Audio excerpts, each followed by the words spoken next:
Hi, everybody. Now I have to live up to that intro. So I guess without further ado, we will just carry on here. So this is my talk about hidden histories of women in tech. And let me just get this going. Okay. Whoop. Hang on.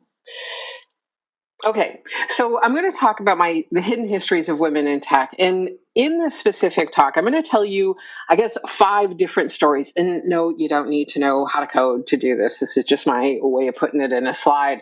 But I'm going to tell you 5 different stories. And these stories for me are stories of discovery, and they fundamentally changed how I see the industry.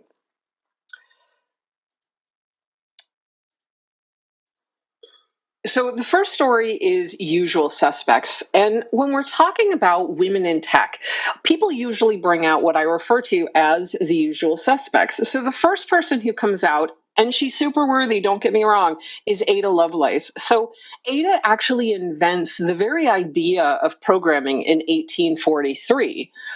And then there is the super badass, there's no other way to put it, Grace Hopper. So Grace Hopper invents COBOL, but that's hardly all she does. She also invents the compiler. Her team at Remington Rand wrote a compiler for the A0 programming language.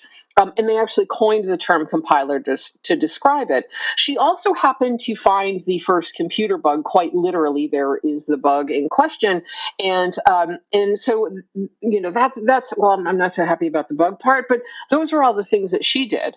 And Hedy Lamarr, I also hear her mentioned a fair bit. Hedy actually invented Wi-Fi, and obviously, every one of these women is absolutely worthy of celebration, and their contributions cannot be understated, really. I cannot be understated, cannot be overstated. And so when people do this, though, I find when people are referring, they're like, okay, it's Women in Tech Month or something. They're looking for examples, and they roll out these 1, 2, or 3 people. Now, if we were in a room, I would ask everybody to say, hey, tell me about a well-known man in tech. And I guarantee you that there would be loads more than the same 1, 2, or 3 people. And when people think about these figures, male figures in technology, we could fill like many pages with these green squares. And before I jump into my next story, I want to say that usual suspects are important. I would even say they're critically important because they form the stereotypes of what we see in our heads and what people who are looking to get into tech see in their heads and what they think of when they think what a person is. So, what is or who is a surgeon? Who is a teacher? Who is a nurse? Who is a CEO? Who is a lead programmer? And I've even seen, now bear in mind, my family is a pretty hardcore nerd family. Everybody, well, geez, let's see. Out of everybody in the house, the majority of us, 60% of us, are in games. And so even in my own house, I think, you would think that this wouldn't be a case, but yet I wanted to bring my daughter to this event. It was a coding event, and it was for kids. And she says, I don't want to go. It's just going to be all boys. And so in her head, this is what she saw. Except, I'm realizing I have a dog in the room, except that's not what was there at all. What ended up being there was actually a whole bunch of different people. And so the usual suspects is what most people know, and they make career decisions on those things. And obviously, that is bad if their view is, oh, this field is not welcoming to me. So my next story is impetus. So that's me there in the corner. And I'll tell you a bit about how I got into tech. I actually got into tech right around when that picture was taken. Now, we're going to have to put tech in like air quotes because that's when I start making games. So I come from a low income family. And I really believe in this case, poverty was the mother of invention. My mom would take me to garage sales, or you might call them boot sales or flea markets or whatever. And she would give me a dime. So I'm from New York, so that was the currency. She'd give me a dime or a nickel, and she'd be like, get whatever you want. Except you can't really get much for that. So I would take the dime, off I would go with the dime, and I would buy board games. Except they weren't board games that had all their pieces. They were almost always missing some parts. Oh, well, I bought them anyway and I collected the parts. And then I would use these parts and create my own board games out of them.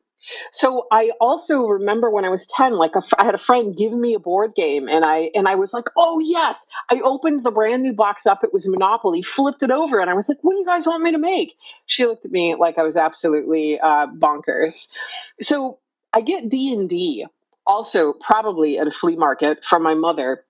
That's why I'm assuming she picked it up. I get D&D, and it is impossible. It is impossible to overstate the effect that this game had on my life. I was done going outside. I basically could create worlds. This was the scaffolding that my imagination needed. And if you've ever seen Stranger Things, I think that's why I identified so closely with the show, because I was all of those super dirty kids. They were going on adventures that I wanted to go on. And I think the next game that I got into was Rollmaster. So at this time, I'm 14 years old. And I found in the game, there were these rules for encumbrance. These are obviously not the actual rules. And it was how much you carry and it slows you down. And I'm like, I don't want to deal with any of that. So I rewrote the rules. Now, if any of you are coders, you know that when you change something one place, it changes something all over the place. Well, that's what happened with this. And so I ended up having to rewrite the whole thing. And we called it Brenda Lot. We ended up playing it for a number of years. I'm sure it was actually terrible, but I felt pretty genius at 14. So fast forward, but not too far, to 1981. So I get hired by another game developer. She was also young. Her family was the founders of this company called Surtech Software, and she asked me several questions. She said, "Have you ever heard of Surtech?" No. And then the next question was, "Have you ever heard?" You know what? I'm realizing some of you may be thinking, "Why the hell are you showing a picture of the bathroom?" I probably should have started with that. So I was 15 and I smoked. Don't advise it for any reason at all, let alone to get into tech. But this is where it so happened. She walked in, she was looking for a non-menthol cigarette. I offered her one. To be polite, she struck up a conversation. So this was a conversation. Um, I have I heard of Surtech? No. Had I heard of Wizardry? I also hadn't heard of that. Had I heard of Dungeons and Dragons? And I had. I was a DM and I'd been playing it for a couple years. So she offered me a job, and my job was to play games, learn everything about them, and answer questions when people called in. I was effectively a living FAQ. So this was the first game that I worked on. It was called Wizardry 1, Proving Grounds of the Mad Overlords. And I mean, obviously, the graphics are pretty laughable by today's standards, but this was bleeding state of the art in 1981. And my mom, because we didn't have access to this sort of stuff, she was so proud of me, so supportive of me. It's where I met my first husband. We also married in 1981. My first husband was the Apple II. And to me, because I didn't have cash, going to work and having access to these computers was critical to me. It was transformative. I absolutely fell in love with code. And if I had to do something twice, man, I would code it. For me, coding was, and I guess still is, more creative than Legos, more creative than game pieces. I could do anything I wanted with it.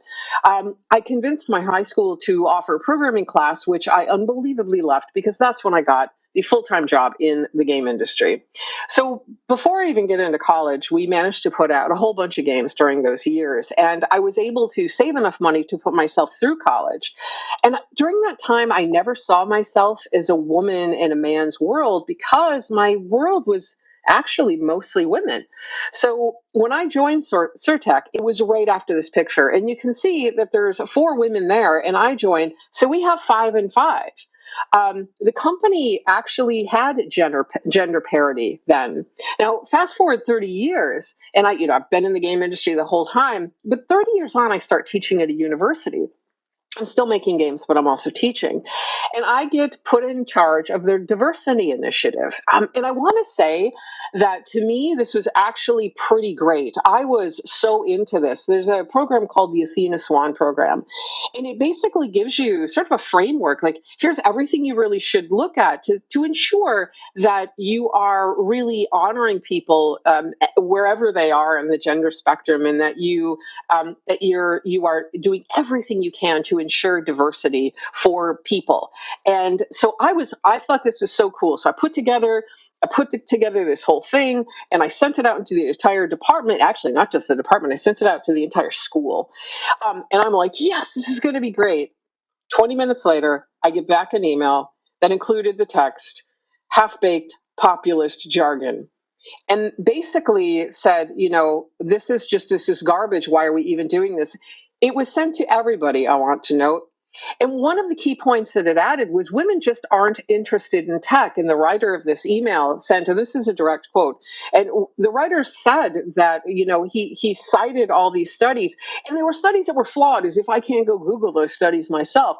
And so I was just really, why would you say this? This doesn't make any sense that women weren't interested in tech. Women invented tech, right? And so I thought, I don't know what to do with this. And so I forwarded it off to the department head, and I let her know, like, geez, I'm a little surprised. This is not so great. 20 minutes out of the gate with this new initiative. And she replied, there is little point in taking offense. I mean, if anything, to me, this was actually the entire point. So I decided to do my own archaeological expedition. And this is that story. So what you're looking at here, these three women, these are the first computers. Literally, that's what the job was called. That's what you were. You might be a programmer today, but you were a computer back then. And programming jobs were advertised to women specifically because they required, and I would say this in the ads, menial, detail-oriented labor. And at the time, people thought women were a perfect fit. And IBM, up until the 70s in the UK, actually measured code in what they called girl hours. And I'm finding loads of evidence that at one point or another, here and there, women were definitely not the minority. In some cases, were the overwhelming majority, because the labor perfectly suited women. Think about typewriters, right? This is a typewriter to which you have to speak a language other than, well, the alphabet in whatever language you normally speak. So the labor perfectly suited women. It was menial and detail oriented. And there's an amazing case of this in Dundee in the UK. So some of you may be familiar with the ZX Spectrum. A lot of people in my industry started on this computer. This computer was built entirely by women, none of whom were remembered in the 50-year celebrations until somebody said, hey, 50-year celebrations. Sorry, I jumped that gun a bit. But no, it was. Anyway, whatever. But so these women weren't remembered until somebody said, hey, what about all the people who actually put this together? What about the hardware engineers? What about these women? Same thing happened at Cray. Right. And so we see women basically working in this modern typewriter, but they had to learn special languages to speak to these typewriters. And in many cases, that special language was actually 6502 assembly language. And so women needed to learn how to code these things. This is specifically for the Apple II here. And when I went to school, I went to school in the late 80s, and I don't remember being the only woman in my class. In fact, there were a lot of women in my college course. When I went back and checked it, it was 33% of the people in the class identified as women. And there were loads of articles, in fact, that were coming out in the 60s and 70s that were saying, like, this is a great job for a woman. Now, as the importance of this field goes up, the pay goes up. And as the pay goes up, the men start to come in. Now, this is not at all a slam against men. This is just kind of how it was at the time. It wasn't necessarily, it was the culture at the time. Men were, at this point in time, the traditional breadwinners. There were some countries where if you were a woman in marriage, you weren't even allowed to work. And so men, wherever the higher paying jobs were, that's where men were going to go. And when these men came to get trained, they weren't necessarily thrilled about the idea of being trained by a woman, and so there she goes. So I think it's useful because we can sort of look at this and think, really? But let's take a look at the ads that were out during this specific time, because I think these are super informative. Or like culturally, we just weren't ready for a tech revolution. So here's one. It's a wife saver, this new stove. Or if we take a look at this shoe ad, keep her where she belongs. Like, can you imagine? This is 1974. Can you imagine if this thing came out today? Like, what the uproar? Here comes a great one. So Legs makes pantyhose or nylons and men's slacks. Here's an ad that they came out with. It's a nice to have a girl around the house. This is from 1970. Or if you get the wrong coffee, your husband is going to spank you, right? Like these things, these were normal ads, right? I'm not cherry picking. Actually, it's funny. If you want to even better look at this, go out and Google sexist ads of the 70s, and you will find so many. You could make a whole presentation on these. But the interesting thing about this is we were really on the verge of a female-led tech revolution, absolutely unquestionably, but our culture wasn't ready for it. And so when the pay went up, things changed. And I really feel like the period we're in now may just be an aberration. And if you want a lot more information on this, I recommend this book heavily. It is called Programmed Inequality. And much of this stuff is detailed in that book. So the next story is, I'll call it unicorn anomaly. When people think of coders, they tend to view coders who identify as women as a bit of an anomaly. And in fact, we even hear the term female coder, right? Like as if that sounds normal. And I myself get asked questions like, what's it like to be a female programmer? Is if I have been a panda programmer.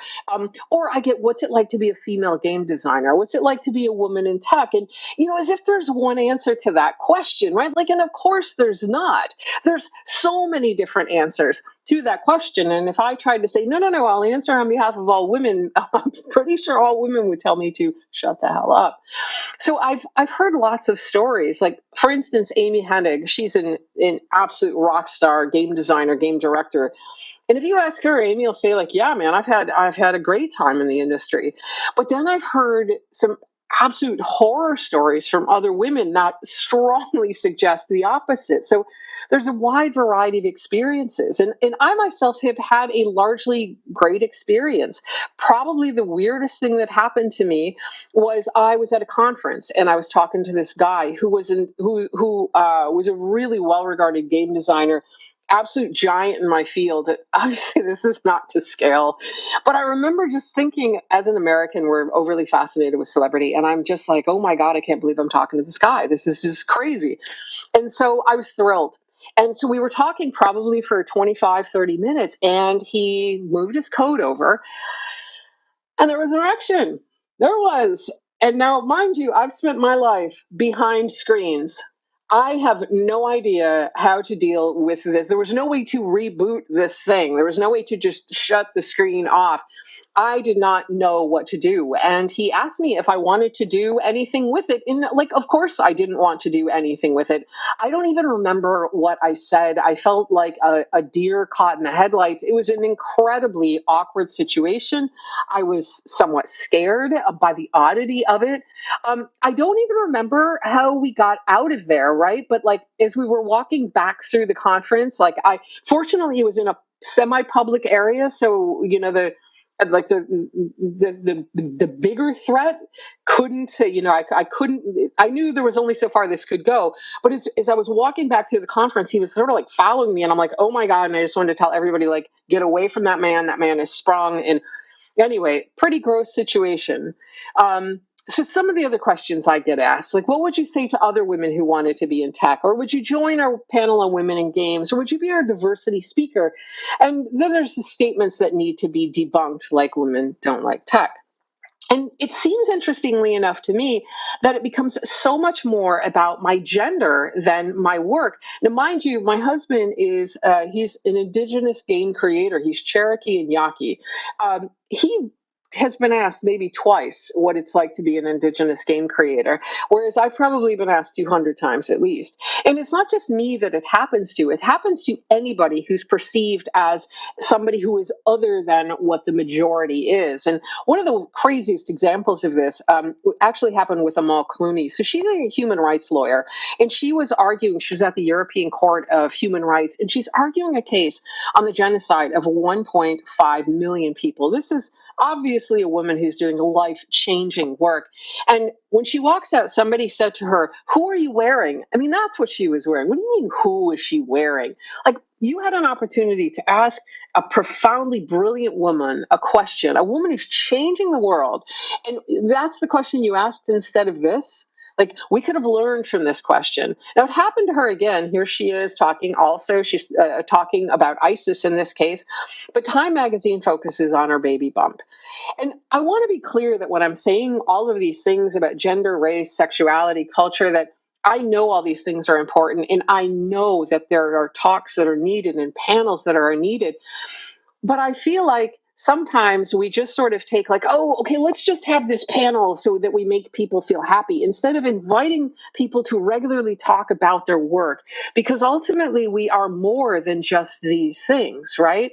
So I was once invited to write an article for a magazine, and they asked me, it's an online magazine, and they said, you can write it. We want you to write an article about women in games. And I said, can I take any angle I want? And so as you can see there, I took a who cares angle, and I contacted a bunch of my friends and I asked them a series of questions. And these are the questions that I asked them.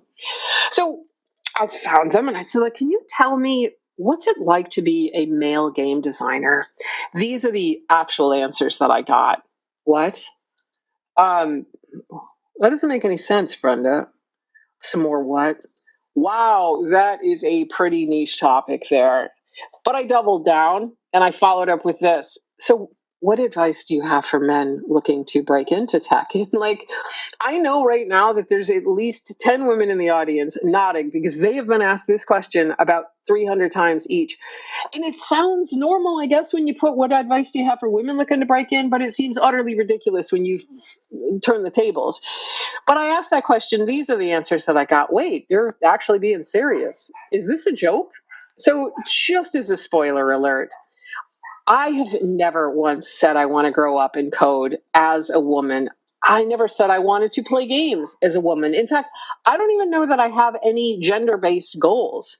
Now, that's not to say that I am not grateful. I can see for people being recognized in that way because I can see how important it is to people. The best example that I have, I went to a conference called QuakeCon, and that's my husband there with the long hair on the right. And John is one of the creators of Quake. And that's, and that's a guy dressed as a hot dog. And I wish I had gotten his name. All I know is he's a guy dressed as a hot dog. He was standing to the side. And he kept sort of making an approach to go talk to John, and then he'd back away. So eventually I asked him, do you want to meet him? And he's like, yeah, no. And so, well, are you a fan of his games? But that's not it. And so, sort of talking to him a little bit more, I found out that when he was growing up, he knew that my husband was Mexican. And that is all it took. He just saw somebody who was like him in a place that he wanted to be. And that is all it took to be a role model. It was it, nothing more. And that meant something to him. And I want to say, like, that I'm not affected by that stuff, but you bet I am. You bet people like Danny Barry and Roberta Williams and Carol Shaw and all those early women in the industry were important to me. And I think we all need role models and we need their stories to inspire us, whether that's in real life or in tech or in games. To me, that's why it's so critical that we don't comment women out, but rather include women. Like, here's some of my absolute favorite people in tech. There's Margaret Hamilton. So that's Margaret. She's standing there with the code that put men on the moon. She did this while being a mom, and she did this while having her daughter regularly in the laboratory. There's also Lois Mitchell, who created Fortran, or Francis Allen, who created the optimizing compiler. And sometimes people go like, yeah, but what did women do that was like actually hardcore? How about the optimizing compiler for which she won the Turing Award? And if that's not enough, here's Kathleen Booth, who created the very first assembly language, or Melba Roy, who was NASA's computer. Another one of my favorites is coming up. This is Sister Mary Kenneth Keller, believe it or not, who was one of the creators of the BASIC programming language. So we can say that BASIC is God's language, I guess. And then there's Kay McNulty. So Kay worked on the ENIAC, which is largely considered to be the first computer programmed by an all-female team. Of course, we don't know these things because people don't talk about these things, but that is actually the case. So they coded the entire thing, and it was absolutely fantastic. The very first computer science textbook was written by Alexandra Forsythe. She was the co-founder of the Stanford computer science program, where many of, Mozilla, Netflix, Instagram, Google, YouTube, this is where a lot of those founders come out of that program. And she actually, when she went to college, she wanted to be a mathematician, which seems reasonable enough, except that she and her husband, George, were both accepted to Brown. And the head of her department thought, a woman mathematician? No, we cannot have that thing. I guess we're dangerous with math. And so anyway, she lost her funding, and there was no recourse for that. And that was not uncommon at the time. There's also in my industry closer to home, there's Donna Bailey, who created Centipede, or Roberta Williams, who I mentioned, who was one of the founders of Sierra Online and basically paves the way for adventure games. There was also, going back even further, Mabel Addis creates the Sumerian game in 1962, and the Sumerian game was instrumental in education. So the point I'm getting at is, like, we have always been here, and percentage-wise, there had to have been many of us. As I mentioned, when I was in college, so my class was actually a little bit lower, so we were 33%. But you can see that during this particular time, there was actually a peak in women in tech, and now we're down to around this, vacillates between 17 and 18% presently. But there were tons of women in tech. And the fact that there are fewer women in tech, it affects things from what I'll call the viewing room. So while there are millions of women in tech, and we're half the population and 59% of the Silicon Valley workforce, less than a third of us are actually tech workers. And of those workers, only a fifth of us are in leadership positions. And so you can see that the influence of women on product development and company strategy isn't what we'd hope. And so it affects our health, our well-being, our education, our enjoyment, our success. And I'll give you a few examples, and I'll start with this one. So that's the original Xbox controller. Now, here's what it was nicknamed Fatty, or the Duke. Now, here it is in a man's hands. This is an actual photo of what it looked like in mine. Like, it was obviously it's not, but it was such a ridiculously big controller. It won several awards, including Blunder of the Year. And they ended up taking the controller that they used in Japanese territories and making that go worldwide. So obviously, hand sizes do matter. And if you take a look at this, like women's hands, this is no surprise to anybody, women's hands are smaller than men's hands. And where this becomes an issue is if we consider things like this, where we're always going to bigger and bigger screens. And in fact, Apple actually discontinued the screen that fit the best in women's hands. So while this looks fantastic on marketing things, the reality is this is actually best for people's security and safety. And so people started calling them out for this. And what's considered standard size should account for all their customers. Now, it wasn't just Apple, it was every phone maker who was doing this. Fortunately, this year, we are starting to see the smaller sizes reintroduced. Another thing that I thought was great and interesting was in 2019, Apple introduced cycle tracking. And so basically, this is great. I'm surprised it took so long. And you can see, like, it tracks women's period, it tracks what their fertile windows are. And what's interesting about this is that HealthKit released 5 years prior to them doing this. There are 2 billion people in this age group. Why did it take 5 years for this to show up? I mean, even Disney, this is a film from 1946 where Disney actually is talking about menstruation. So, like, it wasn't unknown. It's not that people weren't talking about it. If Disney can talk about it, so can we. It's also gotten into our AI. So you've obviously heard of Amazon, and they're all about automation. They also decided to automate the recruiting process. So they used AI to scan all the resumes they've gotten over the last 10 years, and here's the people we accepted for jobs. Except the problem is that most of those resumes were from men. And so if you came from a women's college, or let's say you were in women's chess club, it sort of penalized your resume. And even when they sort of commented that out so that it wouldn't check for those things, they couldn't say bias didn't remain. And so anyway, that program was bit the dust in 2018. I also found out of this amazing thing on GitHub. So this is pretty great. Women's contributions are rated higher and accepted more often than men, which is amazing. Unless their gender's known, and then it drops by 20%. Right. So there was also Facebook. In Facebook, as recently as 2018, you could actually decide who you wanted your ad to go to. So the ACLU and other plaintiffs sued, accusing Facebook of violating the Civil Rights Act, and that is no longer the case. But you can see that it's all over the place, and I don't think it's all over the place with, like, some malicious intent. It's just how things are being used. It is existing biases people have in their heads. And all of these things need to be removed. So the point I'm getting at is, yes, it's endemic, it's scary, it's disheartening, but I think it's also engineered. And if it's engineered, I absolutely know it can be changed. So as women have gradually been pushed out of computing, it's become a man's field, so much so that we say things like, well, I guess women aren't interested in code, except that's not true. Women, in fact, are interested in code, and women are interested in tech. I really believe that was a temporary aberration that was engineered, and I think we can reach parity. So how? That is the big question. Well, first, I think we need to clear away the myths. I would love it if we were in a big room and I asked people, how many of you heard that girls weren't good at code, or girls weren't good at math, or girls weren't good at IT growing up? Unbelievably, I did not. But usually when I'm in a room and I ask this question, probably 80% of the hands shoot up.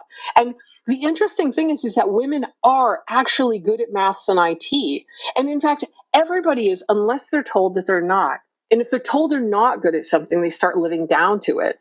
And a great thing that a great weapon against this is when another study done by Science Foundation Ireland found that women's mothers are actually the single most important influencer of what they are going to do in this world. So the more we extend this message to parents, the better.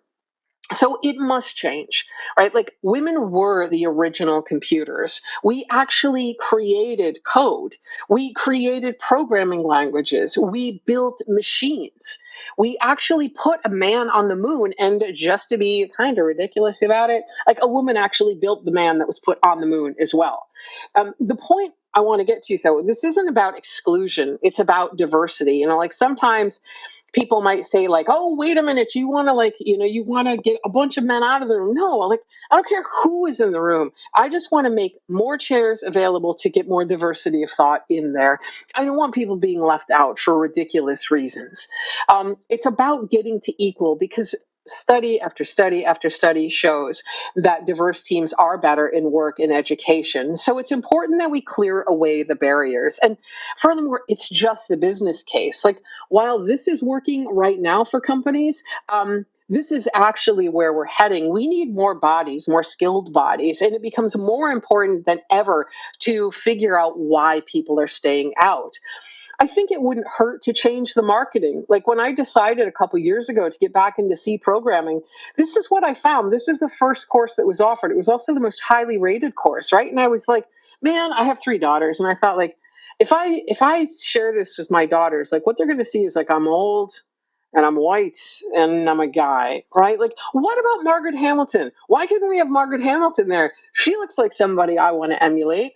And also, like, there's marketing around hiring that is incredibly ridiculous. This is my favorite ridiculous one. So I learned about this company. It was doing a recruiting campaign. They're in the game industry, and they were looking for coders. So the first thing that they said they were going to do is they would give you a custom-made tuxedo. And I thought, I've never worn a tux, but I think I could probably rock one if I had it. They were also giving away cologne. It happened to be Sex Panther cologne. I have no idea what Sex Panther cologne smells like. Sure, I'll try it. But this is where I drew the line. Like, I did not want beard grooming oil. That is what that was. They were also giving away money wrapped in bacon. I'm a vegetarian, but I'll take your money wrapped in bacon. But beard grooming oil, no. And so it's critical that we change the message, because changing the message can change the mechanics of who comes into this industry. And I sometimes think about offering a summer camp for coders, summer camp for exceptional coders, and just having all girls there and just having this repeated message that, well, girls are natural coders. I mean, obviously, IT is for girls, and repeat it again and again and again. And not because of any reason other than it's actually true. All right. So when I was a kid, like, there were plenty of times, like, as I mentioned, I grew up in a low income family. There were moments where it wasn't so great. And I was told by a teacher, in fact, that I was no good and I wasn't going to amount to anything. But I'm a fighter. And that's me winning a BAFTA there. I was told I wouldn't write books. I was told I wasn't going to amount to anything, but I did. And I got into the college they said I wasn't going to get into. And I live in Galway, and I'm a long way from where I used to be. But I'm not always a fighter. And I think about people who want to get in, right? Like technology is for everyone, and learning about tech is for everyone.